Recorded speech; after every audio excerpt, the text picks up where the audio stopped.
प्रभातर एक सुंदर अवसर पाई सर्वशक्तिमान सर्वअंतर्यामी सर्वव्यापी परमेश्वर गौरवान्वित महिमान्वित हुअन्तु।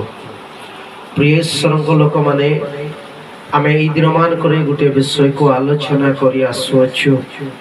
ताहांकर पक्षर छाया तले प्रेम अच्छी, ताहांकर पक्षर छाया तले आम पाई ऐश्वरिक आशीर्वाद अच्छी, ताहांकर पक्षर छाया तले मुक्ति अच्छी। आज अल्प समय ताहांकर पक्षर छाया तले ऐश्वरिक क्षमा अच्छी। Divine forgiveness under his wings. क्यों मानक पाई परमेश्वर एई कथा प्रकाश करंती। बेले बेले आम माने जागतिक भाव में मानसिक भाव में चलिला बेले अनेक बाधा अनेक विघ्न दे आसला बेले आमे भांगी पड़ू। आम मन मध्य अनेक समय तिक्तता थाए, अनेक समय दुखपूर्ण जीवन यापन करू।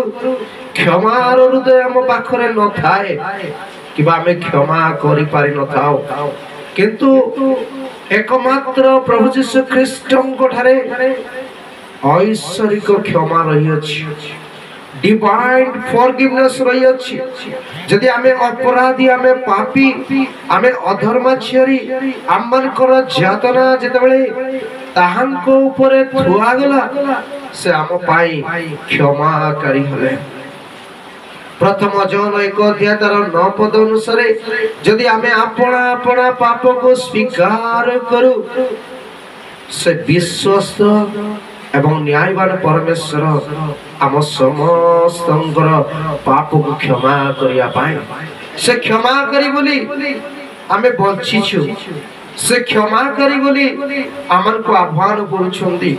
जेसाय पुस्तक 1 अध्याय 18 पदरे इस्राएल लोक मान को परमेश्वर एक कथा कहउछंती, तुमे ईश्वरଙ୍କର विद्राचरण करिछ तथापि आस आमे एक आरेक विवाद करू, एक आरेक तुम निकटवर्ती हेबा।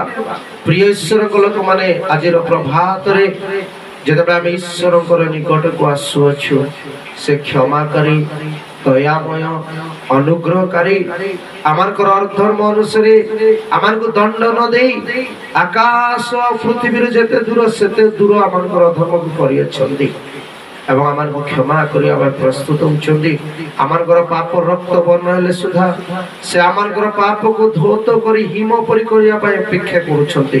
आज कोन आपण से पवित्र ईश्वरଙ୍କର निकटवर्ती होय चाहू।